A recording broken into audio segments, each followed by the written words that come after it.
Welcome back. It's time to grab your board, swim out into the sea of ideas, and let's see if we can catch that sales pipeline as it's starting to curl up out of the horizon there. With our host, the host who knows the most. I think it's Matt Heinz. Well, thank you very much, Paul. Welcome, everybody, to another episode of Sales Pipeline Radio. Very excited to have everyone here. We are here every week at 11:30 Pacific, 2:30 Eastern. Those of you joining us on the live Funnel Media Radio Network, thank you very much for joining us.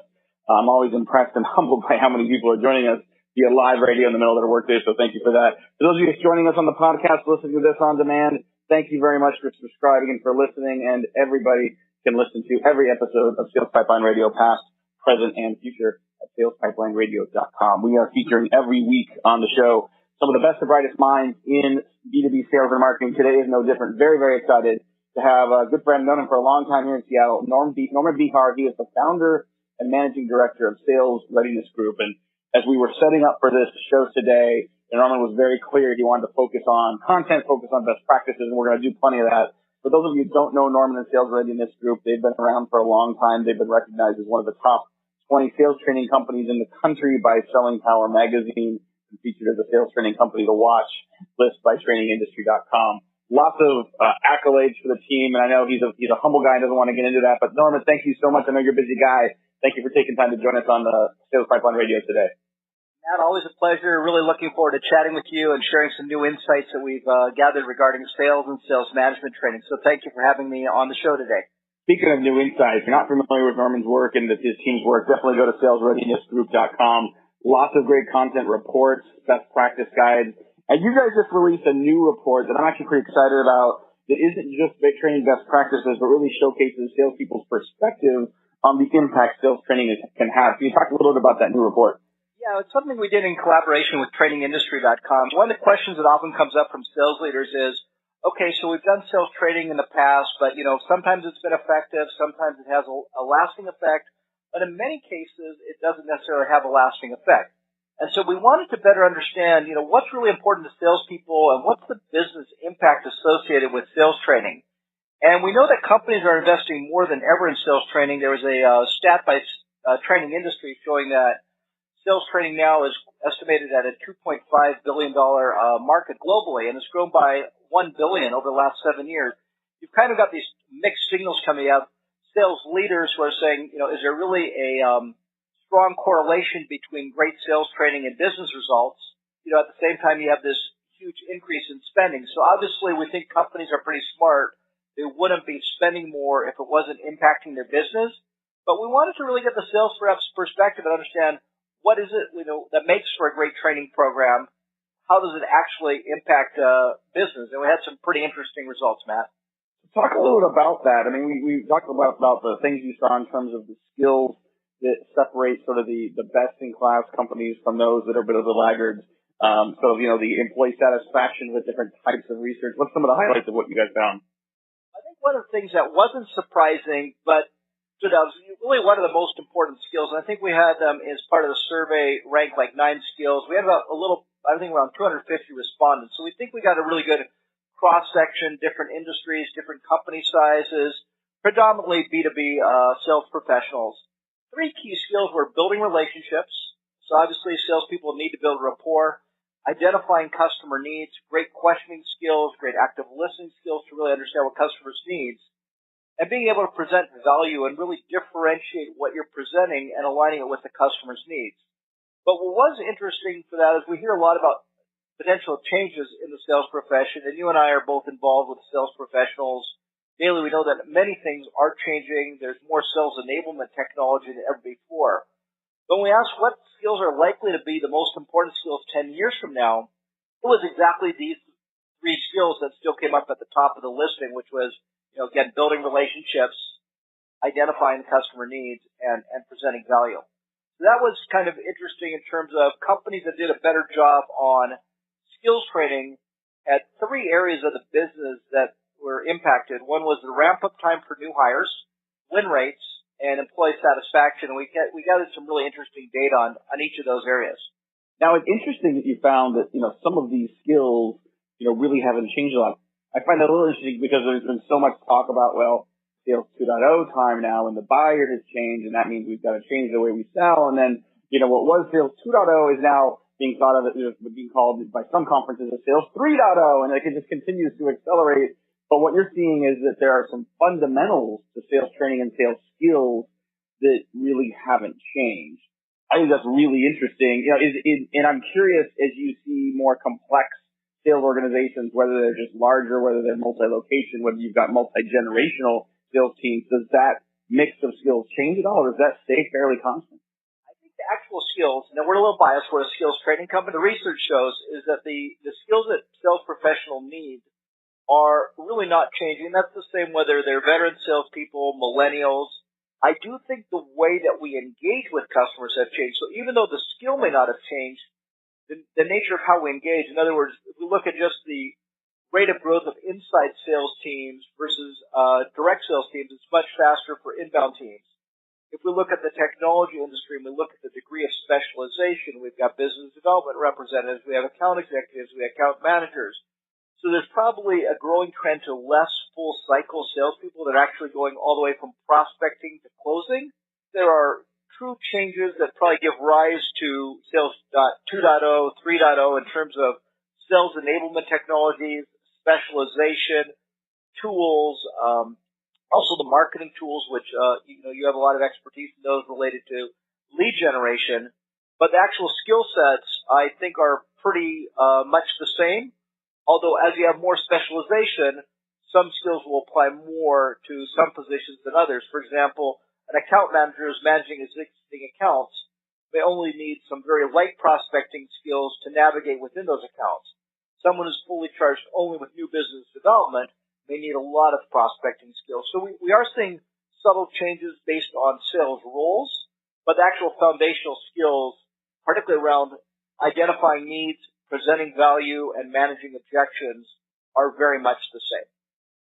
Talking on Sales Pipeline Radio today with Norman Behar. He's the founder and managing director of the Sales Readiness Group. And Norman, I want to take a quick step back and just talk about the prioritization of sales training with some organizations in general. Because from what I've seen, and you see this all the time, but even from what I see often from the marketing perspective, there's a fairly inconsistent and uneven application of sales training. Some organizations treat it as an ongoing core competency, something they have to do on an ongoing basis. Others, it's something they may do during SKO, they may do every once in a while, and don't really make a regular part of their practice. What do you guys see in the field today, and what is best practice for how sales training works in the market? Well, I think one of the things we see is that the term sales training means different things to different companies. So there's a little bit of a definition. There's onboarding of new hires, and that can even be a sales boot camp. A lot of those are now being run virtually. You don't necessarily have to pull everyone together. And when you think about just kind of ramping up a new sales team, it's not just about training on sales skills, but you also want to review what's the sales strategy, who are the target industries, what's our key messaging, how do we generate and distribute leads, what's our sales process, what kind of sales tools and enablement technologies do we use. So there are many things that are just foundational that need to happen when people enter a new company or a new sales organization, really around sales readiness. And then there's what I would call industry and product training. If you're introducing new products or new offerings, there's training associated with those. A lot of that is done through product marketing. But even within product marketing, we're seeing not just, what are the features and benefits, but what problems do these products or solutions solve for customers? And then there's the skills training piece. And what we're seeing in the best practice is that should no longer be limited to events. We still get calls. This time of year, our phone is really flooded, and maybe I better said our inbox is flooded. Companies that are running either year-end events or kickoff events and want to bring in a sales training company. Like any other sales training company, we're happy to do that, but we don't think the event itself is effective. We really want to see ongoing training and reinforcement. So because of the technologies that are out there today, there's a lot we can do to really set up a great training program with intake interviews, customization. We can also use blended learning so the training doesn't look like you're drinking from a fire hose just over a couple of days, but really spread out and spaced out over a much longer period of time. And then phenomenal ways to reinforce and coach that training. Lots of great coaching programs, coaching tools, using on-demand video, using virtual classrooms. With today's technologies, without having to have the expense of necessarily flying everyone in for an event with airfare and accommodations, there are many ways to space out and make the program ongoing. Another trend that we're seeing, and we really like, is what we call small group cohorts, where there may be a cohort of 8 to 10 salespeople that are gathering weekly or every other week and kind of discussing best practices. Usually it's a facilitated session, and this form of informal learning really allows for a lot of sharing of very practical real-world insights. A couple more minutes before we got to take a break here with Norman Behar, the managing director and founder of the Sales Readiness Group, and talk a little bit real quick before we got to go around the idea of you got training and then you got reinforcement. And I think a lot of companies will do a training, whether it's virtual training or online training or in-person training. And even if they're doing it on a regular basis, they'll train on something and they kind of move on. How do you guys think about the combination or maybe the integration of the training itself as well as sort of the reinforcement and follow-up of that training? Is it all the same thing, or like how do the best companies do that? Ideally, it should be part of the same thing, but it is compartmentalized. So as I mentioned a few minutes ago, you really want to set up the training for success by understanding the company's culture, the business objectives. One of the questions I often ask is, let's say you're making a decision on a training program and you're looking at different companies. One of the things I would want to ask is, what will the sales team do differently or better 6 months from now from what they're doing today? What we really want to focus on is behavior change. And then you actually have the training. So we think about it kind of as learn, apply, and adopt. And in actual training, most of the focus is on learning and applying. So basically, you're going to learn some new concepts, you're going to discuss the concepts, you go through the exercises, and then maybe apply them in the form of case studies. We think about reinforcement, the learning is really toned down. We're just kind of reviewing a few of the key concepts, and then we're really focusing on real-world application. So the reinforcement and the coaching that follows training should always be around real-world application, and ideally, because it becomes part of a process that you're going through, that application on an ongoing basis leads to ongoing adoption. So we think about the training as kind of learn and apply, and we think about the reinforcement as apply and adopt. We're going to take a quick break, pay some bills here. We're back with more with Norman Behar, the founder and managing director of the Sales Readiness Group. We're going to talk a little bit about how you measure the impact, the ROI of sales training, who orders and manages sales training in the organization, and much more. We'll be right back on this episode of Sales Pipeline Radio. In a world where the speed of innovation and change in B2B marketing has never been greater, the only thing bigger is the need for clarity, for a blueprint, for a guide to what's really working. And how about a way to apply it specifically today to increase sales pipeline growth, velocity, and most of all, conversion? That's what you'll find in the Modern Marketer's Field Guide. And amazingly, you can download it for free. HeinzMarketing.com, just like it sounds, HeinzMarketing. It encompasses the entire sales and marketing cycle, but in quick bursts with lots of specific, actionable ideas, strategies, tactics you can put to work right away, like today. The loaded table of contents helps you narrow in and tackle a problem. And it's something you can come back to over and over again as a reference guide. Why not download your free copy of the Modern Marketer's Field Guide? It's free. HeinzMarketing.com, just like it sounds. HEINZ Marketing.com.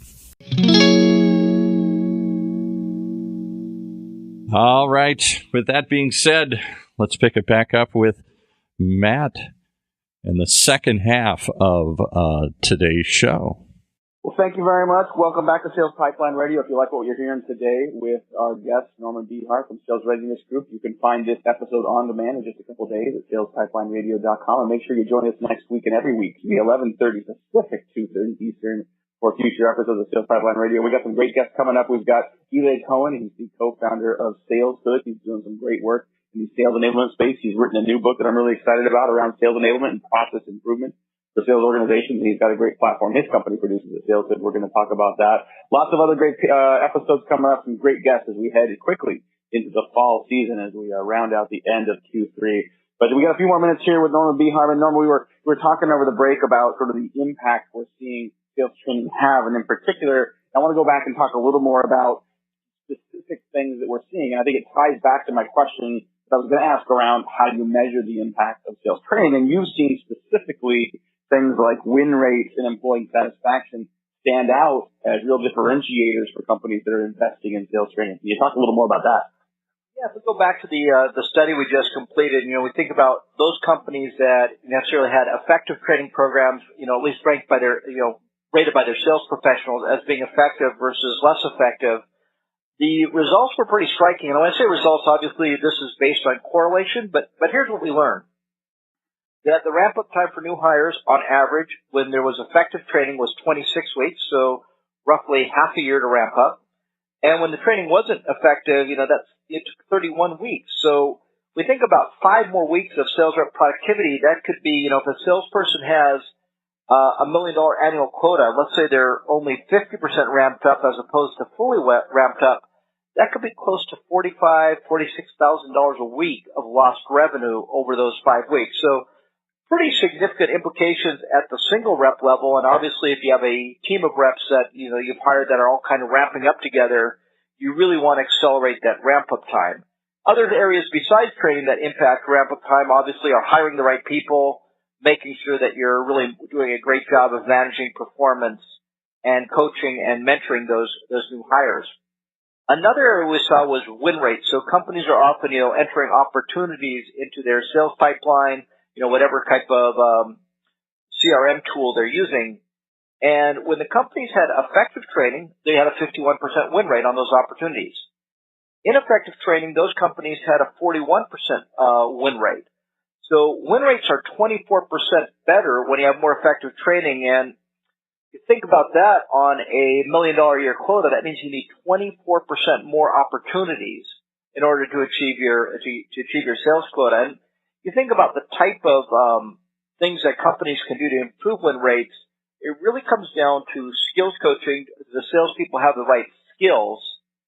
And another area that's often overlooked, but really important, Matt, is opportunity coaching. Is the manager actually working with them in a pipeline review and asking the right questions, really making sure they help the salesperson advance opportunities through the pipeline. And that's an area we've been spending a lot of time thinking about. How does a manager work with a sales professional to advance opportunities through the pipeline?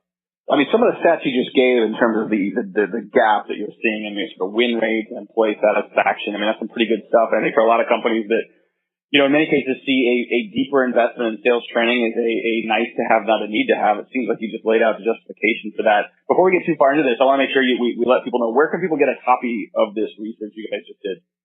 So I think the best way to go is go to salesreadinessgroup.com and go to our website, go to the resources section, and you'll see a whole section on white papers and reports. We also did one that we released last year on the 5 hallmarks of high-impact sales organizations and what those sales managers are doing differently and better.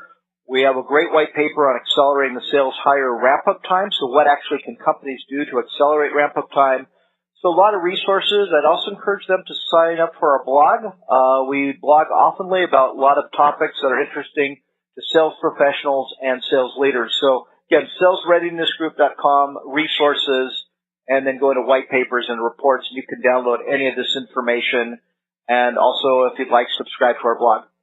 Yeah, I would double down on that. And I think, there's a lot of vendors that we see that have a lot of content that ends up being kind of thinly veiled sales pitches, and I think you guys stand out, to me at least, as far as the comprehensiveness and generosity of the content you give that really sort of, I think, ends up driving more business your way because people clearly see that you know what you're talking about. I'm curious if you've seen over the years a difference in who's ordering sales training. Like, who are some of your customers, and how should companies that maybe have underinvested in training in the past, how should they structure themselves internally to have resources dedicated to at least helping to manage a training program, even if they're bringing organizations like yours in with the subject matter expertise and the content to execute?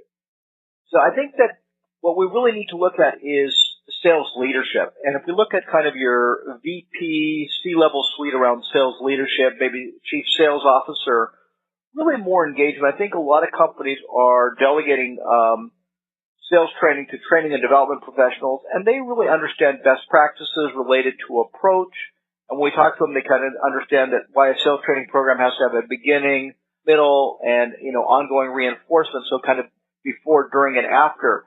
But when we start to engage with them about actual, customer interaction and what is it that the salespeople are doing well and what needs to change, that's where we really want to get engagement from the senior sales leaders and ideally the frontline managers.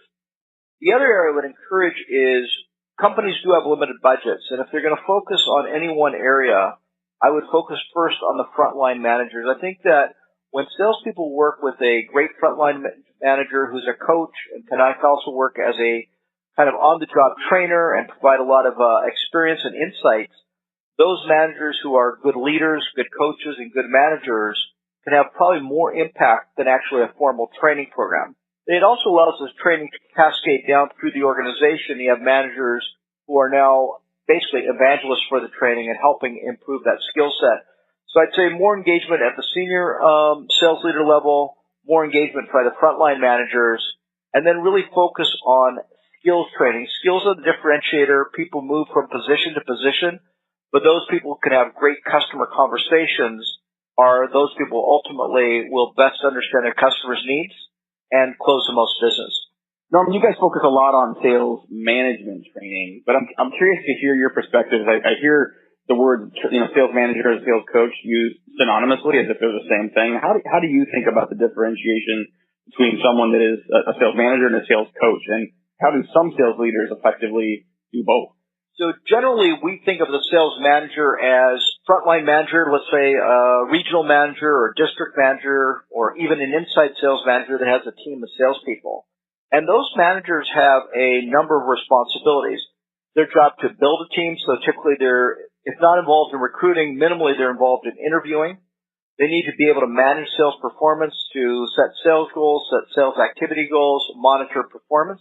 They need to be able to manage their team. They need to be able to lead their team, and they need to be able to coach their team. So when we think about management, sales management, I like to think of hire, manage, coach, and lead. And I would say of those four skills, coaching is probably the most important one. So sales coaching is really one of the four primary management responsibilities. The others, again, being hiring, managing performance, and leading. I like that answer, and I think for those of you that are listening live, as well as those that may be listening to this on demand over the next couple of weeks after we record this, definitely check out, if you go to the salesreadinessgroup.com and scroll to the bottom of the page, amongst all that great content, there is a live webinar coming up on August 30th titled Transforming Sales Managers into World-Class Coaches. So I'd encourage you to check that out. Knowing Norman and his team, I'm sure that'll be available on demand on the site afterward as well, but make sure you take advantage of that. Norman, as we wrap up, you've spent an awful lot of time, leading sales organizations, training, countless sales managers, sales people, sales professionals. Who are some of the people that have most influenced you or your career? They can be professors, they could be authors, they could be alive or dead. But, are there a couple of people that stand out that have been particularly influential to you that you might recommend other people check out as well? I think you know this, but I'm a sports addict, and one of the people that I think is really phenomenal in terms of getting the most out of their players is a great all-time basketball coach called Phil Jackson. And what I think is interesting about Phil Jackson is I think he played, don't hold me to a number, but I think like around 13 NBA seasons. Man, how many times do you think he made the All-Star team? The way you set that up, I'm guessing zero. But how about in terms of winning record? I think he might have one of the highest winning percentages of all time. And I think his team's won more championships than any other team. So I look at that and I say, okay, what we really need to do is it's all about empowering other people. The other thing I look at is great leaders generally. And the great leaders are not necessarily these wonderful, charismatic people who make all these great claims. It's okay if they can back up the claims, but quite often it's people who are leading through example. And if I ever think about sales managers, the ones that have earned my most respect are the people who are really in there with the sales team, leading by example, coaching and asking questions. And the people who are probably doing the worst job are the people who are telling people how they used to do it. It's ineffective and it doesn't have a lasting impact. Again, lots of great insights today. We've covered a lot of ground. I want to thank our guest again, Norman Behar. He's the founder and managing director of the Sales Readiness Group. Definitely check out their website for not only a copy of the new research report, the salesperson's perspective on the impact of sales training, but all the great other content, webinars, upcoming classes. They've got lots of great stuff. Again, if you'd like to get a replay of this episode, you can find it in a couple of days on salespipelineRadio.com. We'll have it up there with some of the notes from this session as well. We will have a transcripted highlighted version of this conversation up on our blog at heinzmarketing.com. And make sure you join us next week and every week for future episodes of Sales Pipeline Radio. For my great producer, Paul, this is Matt Heinz. Thanks again for joining us on another episode of Sales Pipeline Radio. You've been listening to another episode of Sales Pipeline Radio, brought to you by the good folks at Matt Heinz Marketing, right here on the Funnel Radio Network, for at-work listeners like you.